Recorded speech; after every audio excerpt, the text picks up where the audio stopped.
Hello everyone, I am Shivam VSD and you are watching my channel Greatest Shivam VSD. So today I am gonna tell you how martial art weapon nunchaku is smaller in the size or greater in the size. उसके छोटे size का क्या मतलब है, उसके बड़े size का क्या मतलब है. मार्शल आर्ट में बहुत सारे वेपन्स हैं. There are so many weapons in the martial art, but like अगर मैं मार्शल आर्ट के वेपन्स की बात करूं, जैसे ननचक्कू हो गया, बहुत ज़्यादा सुपर वेपन बोलते हैं इसको मार्शल आर्ट में. अगर इसका कोई इस्तेमाल करता है in case of fighting fields, अगर कोई यूज़ करता है इस वेपन को, वो बंदा अकेला इस वेपन से, मेरे हिसाब से अगर उसके अंदर कॉन्फिडेंस है जैसे मेरे अंदर है, तो वो अकेला 200 बंदों को इसी वेपन से मार गिरा सकता है. यस, सही सुना आपने, 200 बंदे. और ये आसान नहीं होता है 200 बोलना. जस्ट अगर आप कर सकते हैं, you can do anything, you can do wonders in the martial arts. मैं पर्सनली बोल रहा हूँ क्योंकि मैंने ऐसा किया है. जस्ट 15 बंदों को अकेले ढेर करना इज़ नॉट आप खुद को ये समझ रहे हो कि मेरे अंदर बहुत कॉन्फिडेंस है, हम सुपर. अगर आप 2 बंदों को भी मार रहे हो ना, इट्स मीन आपके अंदर वो ताकत है. अगर आप मार्शल आर्ट का मिस यूज़ कर रहे हो, देन नथिंग मीन, उसका कोई मतलब नहीं बनता है. हम बात करें मार्शल आर्ट के वेपन्स के बारे में, और एक मेरे पास है जो मेरा खुद का वेपन है, जो बहुत ज़्यादा हैवी है और बहुत ज़्यादा लंबा भी है.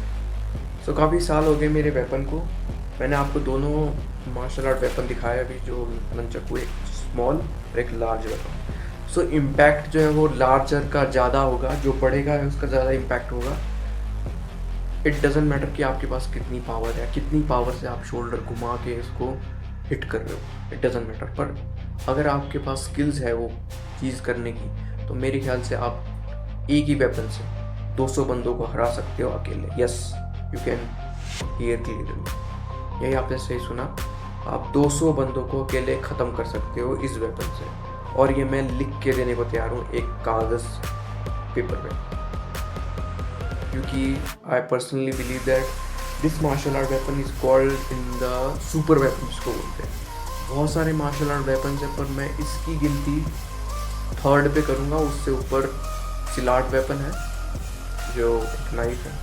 उससे ऊपर कटाना, जो कि किसी को नहीं छोड़ती, ना कि किसी को बख्शती है. यहाँ से कट मारोगे तो पूरा बंदा ही कट जाएगा. कटाना की इतनी ताकत है.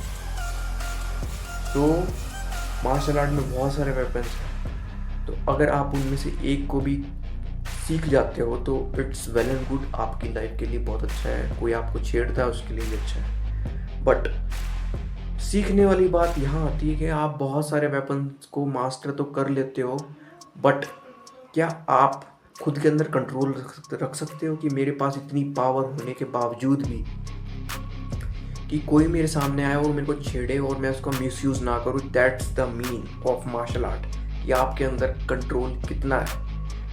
आपके अंदर अलग अलग मार्शल आर्ट वेपन्स का पावर है, आप उसको यूज़ कर सकते हो in any case, in any circumstances.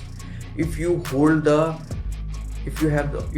The anger in that circumstance, that this is the mean of real martial artist.